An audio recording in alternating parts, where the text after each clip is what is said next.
진정한 힘은 섬기는 데서 나온다. Real power is service. 프란치스코 교황은 이 명언을 통해 권력과 리더십에 대한 전통적인 관념을 근본부터 전복합니다. 그는 힘이란 단순히 지시하거나 군림하는 것이 아니라 다른 이들의 필요에 응답하고 그들을 위해 자신을 낮추는 행위에서 비롯된다고 강조합니다. 이 사상은 예수 그리스도가 제자들의 발을 씻긴 행위와도 직결되며 가장 큰 자는 가장 낮은 자가 되어야 한다는 복음의 메시지를 현대적으로 해석한 것이라 볼 수 있습니다. 현대 사회에서 권력은 종종 지배와 통제를 의미합니다. CEO, 정치인, 심지어 부모나 교사도 내가 더 많이 알고 더 높은 위치에 있으니 내 말대로 하라는 방식으로 권력을 사용하기 쉽습니다. 그러나 교황은 여기에 근본적인 질문을 던집니다. 당신의 권력은 누군가를 살리는가, 아니면 짓누르고 있는가? 그는 권력이 존재해야 하는 이유는 섬김과 봉사를 위한 도구라고 봅니다. 즉 약자와 소외된 이들을 향해 손을 내밀고 그들의 삶을 개선하는 데 사용되어야 한다는 것이죠. 실제로 프란치스코 교황은 자신의 삶에서도 이 말을 실천하고 있습니다. 교황궁을 포기하고 일반 숙소에서 생활하며 소형차를 타고 아픈 이들을 찾아가 손을 잡아주는 그의 행보는 섬김의 리더십을 보여주는 강력한 상징입니다. 이러한 태도는 정치적, 경제적 리더뿐 아니라 모든 사람에게 적용될 수 있습니다. 부모가 자녀를, 교사가 학생을, 관리자가 직원을 어떻게 대해야 하는지를 돌아보게 만듭니다. 요컨대 이 명언은 리더십에 대한 패러다임을 전환시킵니다. 리더는 권위자가 아니라 공동체를 섬기고 끌어올리는 존재여야 한다는 것. 그리고 그것이야말로 진정한 힘이라는 것입니다. 섬김은 약함이 아니라 가장 고결한 형태의 권위입니다. 무관심은 가장 무서운 무기다. Indifference is the greatest enemy. 프란치스코 교황의 이 말은 우리 시대의 도덕적 마비 현상을 직설적으로 지적한 강력한 경고입니다. 그는 무관심이 단순히 감정이 없는 상태나 중립적인 태도가 아니라 오히려 타인을 해치는 가장 위협적인 형태의 폭력일 수 있다고 봅니다. 고통받는 사람을 앞에 두고 외면하거나 억울함을 호소하는 이들의 목소리를 듣지 않으려는 태도는 결과적으로 그들을 다시 한번 사회적으로 죽이는 행위와 다름없다는 뜻입니다. 이 명언은 단순히 도덕적 설교가 아닙니다. 그것은 수많은 역사적 비극을 반추하며 나온 통찰입니다. 홀로코스트, 인종차별, 난민위기, 환경파괴 등 대규모의 인권 침해나 재난은 언제나 단지 가해자 때문만이 아니라 대다수의 침묵과 무관심 때문에 반복되어 왔습니다. 교황은 이를 냉담한 글로벌화라고 표현하며 세계가 점점 서로 연결되어 가면서도 서로를 모른 채 하는 무감각의 문화에 빠져들고 있다고 진단합니다. 이 말은 특히 현대 정보사회에서 더욱 절실합니다. SNS와 미디어를 통해 우리는 하루에도 수십, 수백 건의 비극을 목격합니다. 전쟁으로 인해 부모를 잃은 아이, 쓰레기 더미에서 식량을 찾는 난민, 기후재난으로 삶의 터전을 잃은 이들의 이야기. 그러나 그 수많은 소식은 점점 우리를 둔감하게 만들고 우리는 무감각한 소비자로 전락하기 쉽습니다. 슬픔이나 분노를 느끼지만 실질적인 행동이나 연대는 결여된 상태. 바로 이것이 교황이 말하는 무관심입니다. 프란치스코 교황은 이 무관심을 극복하기 위해 연민의 눈으로 세상을 바라보라고 말합니다. 단지 연민을 느끼는 것이 아니라 그 연민을 행동으로 옮기라고 강조하죠. 그는 기부금보다 더 중요한 것은 사람을 마주하는 용기, 그들의 이야기를 들으려는 태도, 그리고 그 고통을 나의 문제로 받아들이는 마음이라고 합니다. 이것은 단순히 종교적인 태도나 자선 활동을 넘어선 인간적 자세입니다. 결국 이 명언은 우리 삶의 모든 영역에서 깊이 울려 퍼집니다. 가족이 어려움에 처했을 때, 친구가 우울감에 빠졌을 때, 이웃이 차별을 당할 때 우리가 취하는 무관심한 태도는 곧 방관이자 공범이 될 수 있습니다. 따라서 교황은 묻습니다. 당신은 지금 누군가의 고통을 외면하고 있지는 않은가? 그에 따르면 세상을 바꾸는 것은 거대한 계획이 아니라 단 한 사람의 따뜻한 관심일 수 있습니다. 그가 자주 말하는 연민의 문화는 바로 이러한 작은 연대에서 시작됩니다. 무관심은 단절을 낳지만 관심은 연결을 만듭니다. 그리고 이 연결이야말로 우리가 진정한 인간으로 살아가는 길임을 교황은 강조하고 있는 것입니다. 3. 교회는 병원처럼 아픈 사람을 치유해야 한다. 더 처치 이즈 어 필드 하스피털 애프터 배털.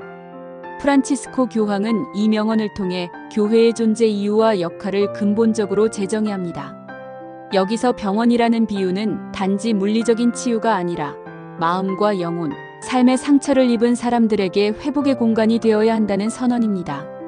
특히 전장필드이라는 단어는 현대 사회가 얼마나 치열하고 상처 입기 쉬운 공간인지를 암시합니다. 전쟁터처럼 경쟁과 비난, 낙오와 상실이 가득한 세상에서 교회 혹은 공동체는 먼저 치료하고 안아주는 공간이 되어야 한다는 것입니다. 이 말은 프란치스코 교황의 포용과 연민의 철학을 상징하는 명언 중 하나입니다. 그는 교회를 도덕적 심판의 자리로 보는 전통적 시각에서 벗어나 오히려 실수하고 상처 입고 절망한 사람들이 가장 먼저 찾을 수 있는 피난처가 되어야 한다고 주장합니다. 그래서 그는 말합니다. 너무 빨리 사람의 죄를 판단하려 들지 말고 먼저 그 상처가 얼마나 깊은지를 보라. 이 명언은 단지 종교기관에만 적용되는 것이 아닙니다. 여기서 교회는 모든 공동체, 가족, 직장, 사회에 확장할 수 있습니다.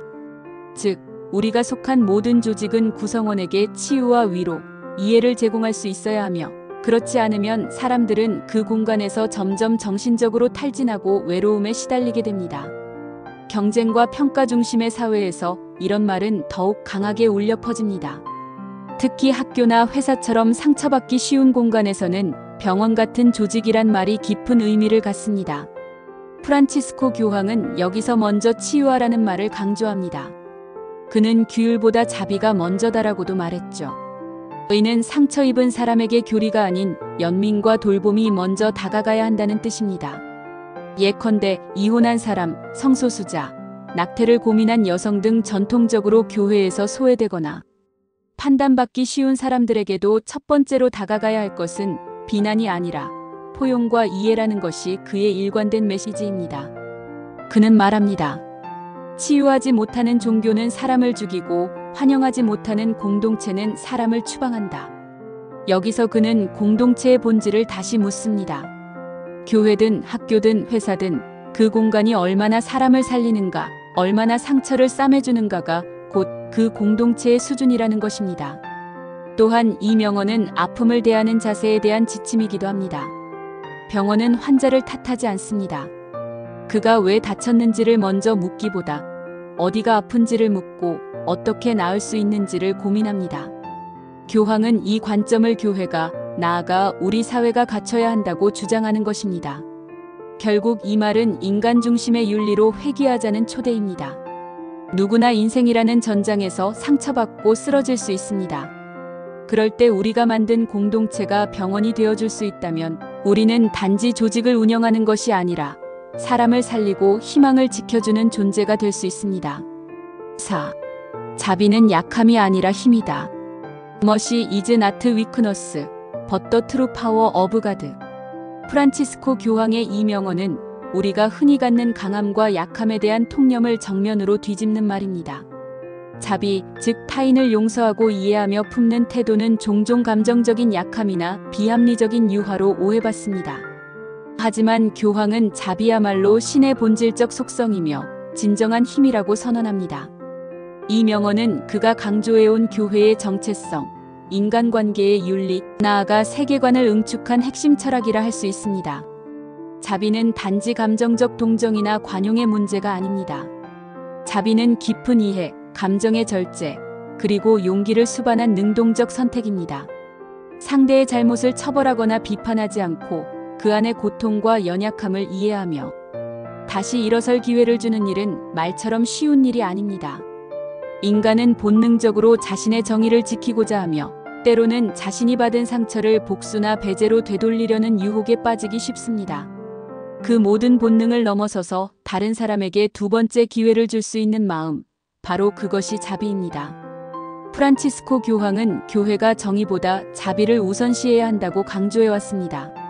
그는 신이 인간에게 가장 강하게 나타나는 방식은 심판이 아니라 용서와 회복이라고 믿습니다. 의는 단순히 신학적 주장에 그치지 않습니다. 그는 가장 큰 죄는 용서받을 수 없다고 스스로 포기하는 것이라고 말합니다. 이 말은 자비가 단지 상대에게 주는 것이 아니라 나 자신을 치유하는 길이기도 하다는 뜻입니다. 현대 사회는 경쟁과 평가, 비난과 수치심으로 가득합니다. 누군가의 실수는 곧 낙인으로 이어지고 단 한 번의 실패가 사회적 추방으로 연결되기도 합니다. 특히 SNS 시대에는 실수가 빠르게 확산되고 자비 없는 비난이 사람을 무너뜨리는 일도 비일비재합니다. 이때 프란치스코 교황의 이 말은 자비 없는 사회는 결국 인간다움을 상실한 사회라는 근본적인 물음을 던집니다. 그는 자주 심판보다 먼저 자비가 있어야 한다고 말합니다. 특히 성소수자, 이혼자, 낙태 여성, 죄수 등 사회나 교회 내에서 문제로 여겨지던 이들을 향해 그는 용기 있게 자비의 문을 열어왔습니다. 이로 인해 보수층의 반발도 있었지만 교황은 자비야말로 기독교의 본질이며 인간이 인간답게 살아가는 힘이라고 거듭 강조했습니다. 더 나아가 이 말은 단지 종교적 가르침이 아니라 리더십과 인간관계에 적용될 수 있는 실천적 지침입니다. 진정한 리더는 직원의 실수를 징계하는 사람이 아니라 그것을 학습과 성장의 기회로 바꾸는 사람입니다. 진정한 부모는 자녀의 잘못을 반복적으로 벌주는 사람이 아니라 그 속에서 아이가 왜 흔들렸는지를 이해하고 다시 일어서도록 이끄는 존재입니다. 자비는 그래서 약함이 아니라 오히려 강함, 그것도 가장 성숙한 형태의 강함입니다. 프란치스코 교황은 이렇게 말합니다. 자비는 문을 여는 열쇠다. 그 문을 통해 우리는 서로를 받아들일 수 있으며 세상이 다시 인간적인 공간이 될 수 있다. 우리가 자비를 택하는 순간 우리는 약해지는 것이 아니라 더 큰 사랑과 더 넓은 시야를 가지게 됩니다. 5. 희망은 실망을 이긴다. 호프 오버컴즈 디서포인트먼트. 프란치스코 교황은 이 명언을 통해 삶의 고통과 불확실성 속에서 인간이 붙들어야 할 가장 강력한 덕목으로 희망을 제시합니다. 이 짧은 문장은 단순한 위로를 넘어 절망의 현실을 이겨낼 수 있는 영적이고 실천적인 처방전을 담고 있습니다. 희망은 결과가 보장될 때까지는 기대감이 아니라 오히려 결과가 보이지 않을 때에도 꺼지지 않는 의지의 불씨라는 것이 교황의 철학입니다. 이 명언의 핵심은 희망과 실망 사이의 본질적 갈등을 직면하게 하는 데 있습니다. 실망은 우리 모두가 겪는 감정입니다. 인간관계에서 사회적 불의 앞에서 개인의 목표나 꿈이 좌절되었을 때 실망은 깊은 좌절감과 무기력으로 이어집니다. 하지만 교황은 단언합니다. 실망이 끝이 아니다. 희망은 그것을 이겨낸다. 이 말은 희망이 감정적인 긍정이 아니라 삶을 끝까지 붙드는 용기 있는 선택임을 강조합니다. 프란치스코 교황의 이 말은 특히 고통받는 사람들, 좌절한 이들, 사회적 약자들에게 힘을 주기 위한 메시지로 자주 사용되었습니다. 그는 자주 말합니다. 그대의 눈물이 헛되지 않게 하라. 이는 눈물이 끝이 아니라 희망을 위한 출발점이 될 수 있다는 뜻입니다. 그는 희망을 마치 씨앗과도 같다고 말합니다. 지금은 땅속에 묻혀 보이지 않지만 언젠가는 자라나고 피어나는 생명력을 품고 있다는 것이죠. 실제로 교황은 이 말의 진정성을 행동으로 증명해왔습니다. 전쟁으로 폐허가 된 지역을 방문해 여기에도 평화가 피어날 수 있다고 선언하거나 환경 파괴로 절망에 빠진 이들에게 우리는 아직 지구를 되살릴 수 있다고 말하며 현실을 외면하지 않되 결코 포기하지 않는 태도를 보여줬습니다. 그는 희망을 감성이 아닌 책임이라고도 말합니다. 즉, 희망이란 바라기만 하는 것이 아니라 희망을 현실로 만들기 위해 행동하는 자세라는 것입니다. 이 명언은 개인적인 삶의 위기에도 강력한 적용점을 갖습니다. 질병, 실패, 관계의 단절 등 인생의 어두운 순간 속에서 인간은 쉽게 이제 끝났다고 느낍니다. 그러나 교황은 말합니다. 지금이 끝처럼 보여도 그것이 반드시 끝은 아니다. 희망은 이런 순간에 스스로에게 다시 묻는 힘, 나는 다시 시작할 수 있을까? 라는 질문에 그렇다고 답하는 내면의 소리입니다. 또한 그는 희망을 공동체적 가치로도 강조합니다. 한 개인의 희망은 공동체 속에서 살아나고 자랍니다. 절망하는 이에게 손을 내밀고 꿈을 포기한 이에게 다시 도전하라고 말해주는 것은 희망을 전염시키는 일입니다. 그는 자주 말합니다. 희망은 혼자가 아니라 함께 있을 때 더 강해진다. 이처럼 희망은 나만의 무기가 아니라 서로를 일으켜 세우는 연대의 불꽃이기도 합니다. 결론적으로 희망은 실망을 이긴다는 말은 단순히 긍정적인 감정을 북돋는데 그치지 않고 인간 존재가 삶에서 어떤 태도로 살아야 하는지에 대한 가장 근원적인 신념의 선언입니다. 삶은 실망의 연속일 수 있지만 희망은 그런 삶을 변화시키는 강력한 도구이자 성스러운 힘입니다. 교황은 그 희망이 우리 모두의 손에 쥐어져 있다고 말하고 있는 것입니다. 결과적으로 위의 5개의 명언은 1. 힘은 지배가 아니라 섬김에서 완성된다. 리더십이란 위에서 누르는 권위가 아니라 아래로 내려와 봉사하는 책임임을 교황은 분명히 합니다. 이는 모든 인간관계에 적용 가능한 인간 존엄의 윤리입니다. 2. 무관심은 침묵 속의 폭력이다. 타인의 고통을 외면하는 태도는 죄의 방조와 다름없습니다. 우리는 서로의 아픔에 연대하고 응답할 도덕적 책임이 있으며 작은 관심이 세상을 바꿀 수 있습니다. 3. 공동체는 판단보다 치유를 우선시해야 한다. 교회는 물론 가족, 학교, 사회 모두가 치유의 병원이 되어야 합니다. 사람을 배제하지 않고 품는 포용의 공간이야말로 건강한 사회의 본질입니다. 4. 자비는 가장 성숙한 형태의 강함이다. 진정한 용기란 처벌이나 보복이 아니라 이해와 용서, 다시 기회를 주는 선택에서 나옵니다. 자비는 약함이 아니라 사람을 살리는 힘입니다. 5. 희망은 어둠을 뚫고 나아가는 인간의 가장 고귀한 힘이다.